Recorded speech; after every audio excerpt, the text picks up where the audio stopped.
On July 4th, 2025, Fulani herdsmen terrorists reportedly launched coordinated attacks in two southeastern Nigerian communities, one in Mbaise, Imo State, and the other in Udi local government area of Enugu State, leading to many deaths and 3 kidnappings.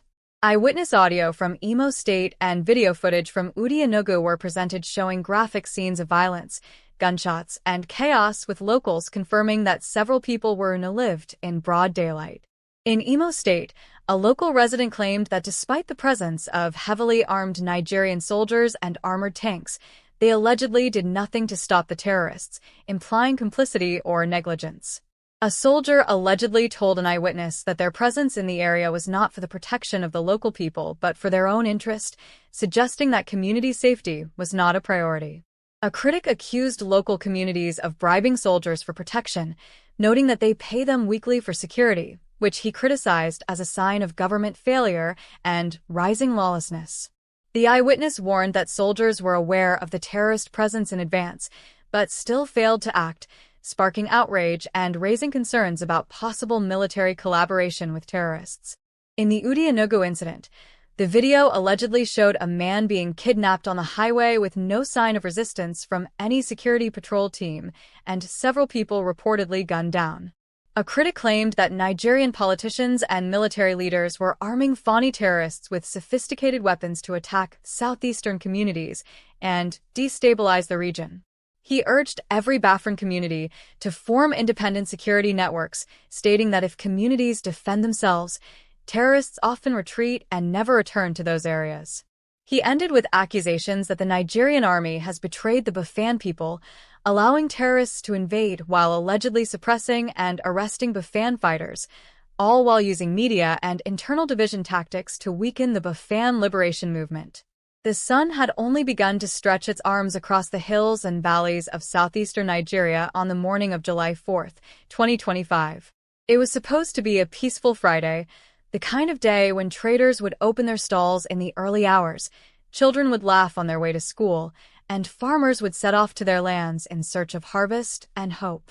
But what happened instead in two separate communities, one in Mbaise located in Imo State and the other in Udi local government area of Enugu State, would cast a deep shadow over Igbo land and spark fear, anger, sorrow, and questions that the government of Nigeria was not ready to answer. In Mbaise, Imo State, the first sounds that broke the calm that morning were not the joyful chatter of market women or the singing of birds. They were loud, sharp, terrifying gunshots. Witnesses described the noise as something that shook the earth itself.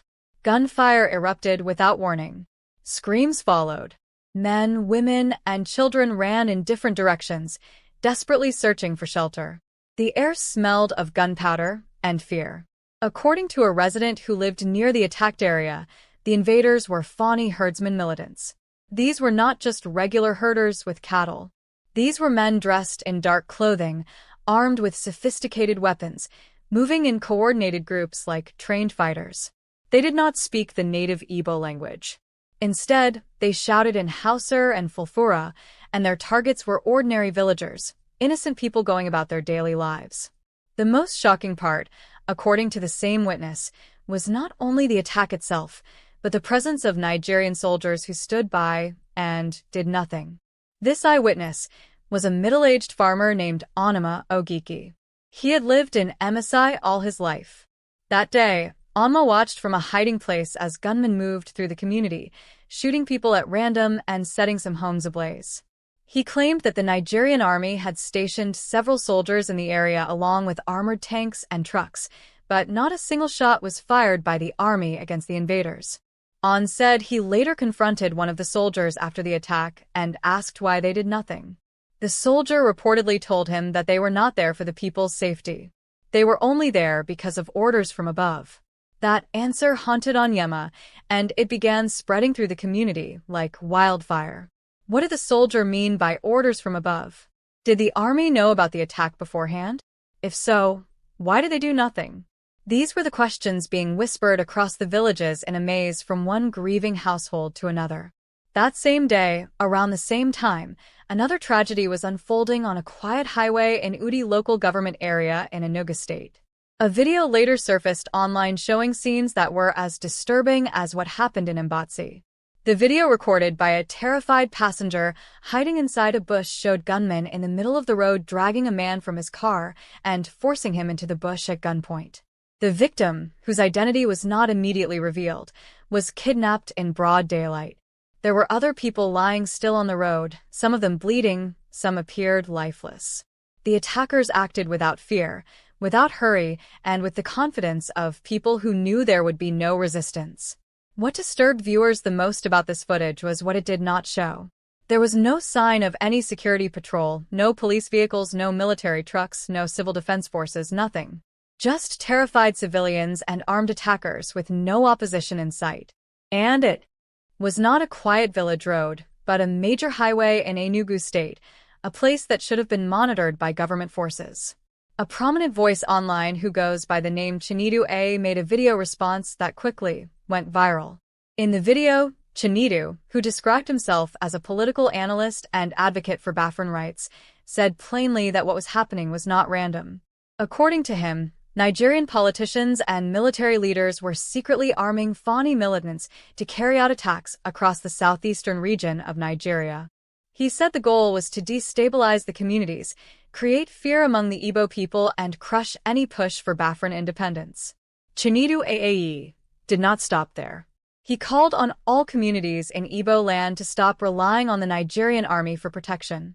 He said that the soldiers were not neutral and were not acting in the best interest of the people. He claimed that the military had already chosen sides, and it was not with the Bafans. His message was bold and clear. Form local security groups. Protect your families. Defend your land, because no one else would do it for you. The idea of community self-defense is not new in the southeastern region. In fact, groups like the Eastern Security Network had long argued that the Nigerian government could not be trusted to protect Bafrans. But on that day, after what happened in Mbaise and Udi, more and more people started to believe that the idea of self-defense was not just a choice. It was now a necessity. Back in Mbaise, the damage was severe. Local hospitals were overwhelmed with injured people, and many of the dead were left uncovered because of the shortage of body bags and equipment. Families were crying. Young children were orphaned. Old men and women sat by the roadside, looking into the sky, asking why. Some of them had lived through the BIAFRA War of the late 1960s and had hoped never to see such violence again in their lifetime. The traditional ruler of one of the affected communities, Chief Arinzu, gave a public statement through a local radio station. In his voice, one could hear both grief and bitterness. He said that never in his life had he seen such bloodshed carried out so openly and so easily with no consequence. He accused the government of Nigeria of treating the lives of the Igbo people as cheap. Chief Arinzosu asked how it was possible that gunmen could move with such firepower through the streets, murder people in broad daylight, and disappear without being caught, even when soldiers were just a few meters away. A school teacher named Ujunwa Ogana, who was on her way to work when the attack began in Mbaise, told reporters how she ran into a nearby bush and stayed hidden for almost 5 hours. She said she could hear the attackers speaking loudly as they passed by. She described how one of them joked about burning down a house because the people inside refused to run. Ujunwa said she had never known fear like that in her entire life. The image of blood on the road, of mothers screaming for their children, and of old women praying aloud in terror would stay in her mind forever. The silence from the central government of Nigeria in Abuja after the attacks only added to the outrage. No immediate press release, no presidential address, no promise of justice, nothing. It was as if the lives lost did not matter, or worse, as if they were part of a larger game being played behind closed doors. In an emotionally charged town meeting held the following day in Ambi, many residents voiced their belief that the Nigerian army was not only aware of the attack in advance, but had intentionally stepped aside to allow it to happen. A local youth leader named Ikechukwu Mbar asked a question that no one in authority was willing to answer. If the soldiers knew they were not here to protect us, why did they come at all? Another community elder, Ebeluka Naji, expressed her sorrow with trembling lips. She said that for many years, people had trusted that the presence of the army meant safety. Now, she said, they know better. In her words, "The soldiers are not peacekeepers. They are watchers. They watch us die." As the grief deepened, so did the fear. Families who lost loved ones started fleeing the area. Shops were closed. Schools went silent. Worship centers remained empty. The sound of daily life was replaced by the sound of mourning. Coffins were built in large numbers. Funerals became a daily event. Priests and pastors were overwhelmed with cries and demands for answers that they did not have. In Udi, the highway attack raised a different but related set of fears. The boldness of the kidnappers, the silence of security agencies, and the apparent ease with which the crime was carried out pointed to something deeper than just banditry. Many began to believe that the state had lost control over certain parts of Nigeria, or worse, that certain parts of the state were working with the terrorists. As the story continues, I will go deeper into the historical context of these attacks, the psychological trauma facing survivors, the growing call for community defense, the political accusations being made, and the future of peace and security in southeastern Nigeria. As the hours turned into days after the deadly attacks, the grief in southeastern Nigeria turned into a deeper kind of sorrow, one mixed with anger, betrayal, and a strong desire for justice. The people of Mbaise in Imo State and the families living along the highways of Udi local government area in Enugu State were not just mourning their dead. They were also trying to make sense of something that felt too cruel, too calculated, and too deliberate to be dismissed as just another unfortunate security incident. What happened on that bloody Friday was not an accident. It was an invasion. It was war. And for many, it marked a turning point in how they viewed the Nigerian state, the military, and the entire idea of national unity. One of the most painful realizations for the communities affected was the idea that they had been abandoned. It is one thing to be attacked by bandits or criminals. It is another thing entirely to be attacked in the presence of well-armed soldiers who are supposed to protect you, and for those soldiers to stand and watch. That, according to many residents, is exactly what happened in Mbaise. A trader named Mrs. Ifua Akachukwu, who owned a small provision shop near the edge of the community, spoke with deep emotion during an interview with a local journalist. She described how she had just opened her shop that morning and was arranging goods on her shelves when the first shots rang out. She ran outside and saw people running, crying, falling. Some were covered in blood. Others were carrying children and trying to hide. In the midst of this chaos, Ifyinanoa said she saw 2 military trucks parked near the market square. Soldiers were inside the vehicles. Some had come out and were watching. None of them raised their weapons. None of them moved to help. She said she locked her shop, ran toward the back, and hid in a drainage tunnel for more than 3 hours. When she came out, the street was quiet again. Not because the violence had ended naturally, but because the attackers had finished what they came to do and left. The soldiers, she said, were still there. Her words captured what many were feeling. It is better for us to die fighting than to trust in people who wear uniforms, but let us die like goats. In the aftermath of the Mbaise and Udi attacks, there was also an unusual silence from the office of the governor of Imo State, Hopustinma, and the governor of Enugu State, Peter and Debiziambar. Neither governor gave an immediate press briefing or traveled to the affected areas in the first 24 hours after the attacks. This silence was interpreted by many as a sign of either fear, weakness, or complicity. Local youths in Mbaise organized a protest on the 3rd day after the attack. They carried placards demanding justice, safety, and the immediate withdrawal of the Nigerian military from their land.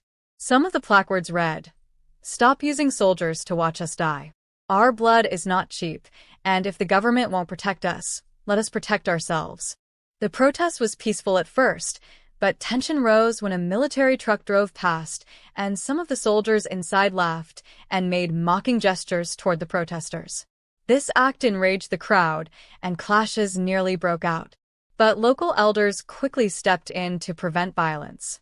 At the same time in Enugu State, relatives of the kidnapped man from the Udi highway attack were begging for help. The man, identified as Mr. Emmanuel Ogboner, was a businessman who dealt in spare parts and owned a shop in the popular coal camp market. According to his wife, Mrs. Nena Ogboner, her husband had left early that morning to meet a client in Nsukka. He never arrived. Later that afternoon, Someone sent her the video that was circulating online. The one that showed her husband being dragged from his car and taken into the bush. Her scream when she recognized him was so loud that neighbors thought she had been attacked. She spoke to the press with tears in her eyes, pleading with the Enugu state government and the Nigerian police to do something. If this was a child of a governor or a senator, she said, would they still be quiet? Her words echoed the feelings of many Nigerians that there is one law for the powerful and another for the ordinary citizens. Meanwhile, in diaspora communities around the world, BIAFRA activists and human rights groups began organizing online meetings and emergency fundraisers.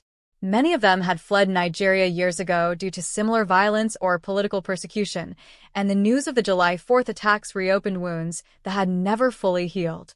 One of the most vocal among them was Dr. Nami Ude, a medical doctor based in Canada and a strong supporter of the BIAFRA independence movement. He held a live stream on his YouTube channel the night after the attacks, watched by over 20,000 people worldwide. Dr. Namdi accused the Nigerian government of sponsoring ethnic cleansing in the southeastern region. He played video clips, read witness statements, and pointed to the disturbing pattern of attacks in BIAFRA communities that seem to always involve Fulani militants, always happen in the presence of soldiers, and never result in any arrests or trials. He said this was no longer a coincidence, it was a plan. He warned that unless communities formed their own armed defense networks and trained local youths to patrol their lands, the attackers would keep coming. They are testing the waters, he said. They attack and leave. If there is no resistance, they return again stronger, more deadly. But if you resist them, if you show them that this land is owners, they go elsewhere. His comments were controversial, but they reflected what many people on the ground were already feeling. In several parts of Imo, Abi, Ebonyi, and Anambra states, young men began holding night meetings to discuss how to organize local security patrols.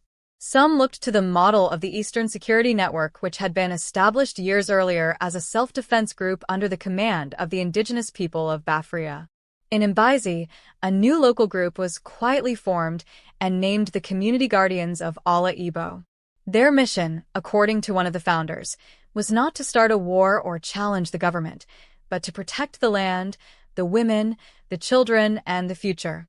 The group started by organizing small volunteer patrols in the evenings, mostly armed with sticks, flashlights, and walkie-talkies. They set up roadblocks, questioned strangers, and made sure that no unknown vehicles entered the community without proper identification. Although poorly equipped, the group quickly earned the trust of the people, especially since the official security forces had completely failed them. But these efforts were not without risks. Just days after the formation of the local vigilante group, a military spokesperson warned against the creation of unauthorized security forces. In a public broadcast, Brigadier General Fulani of the Nigerian Army's 82nd Division said that the formation of such groups was illegal and could lead to arrests. He insisted that the military was doing its best to protect citizens and that misinformation was being spread to damage the image of the Nigerian armed forces. His statement did not go down well in southeastern Nigeria. People asked if the military was truly protecting the people. Why did they allow terrorists to kill and kidnap in their presence? Why did they respond more swiftly to peaceful protests than to deadly attacks? To many, the answer was already clear. They believed that the system was broken, or worse, that the system had been hijacked. Music, okay. Okay. They kidnap one man now. They kidnap one man. This man they get now expressed by so anyone we the road now we are on now. So these people just looking for them inside you see and is happening live and direct in Udi local government area of Odin State. This is the end of our news update.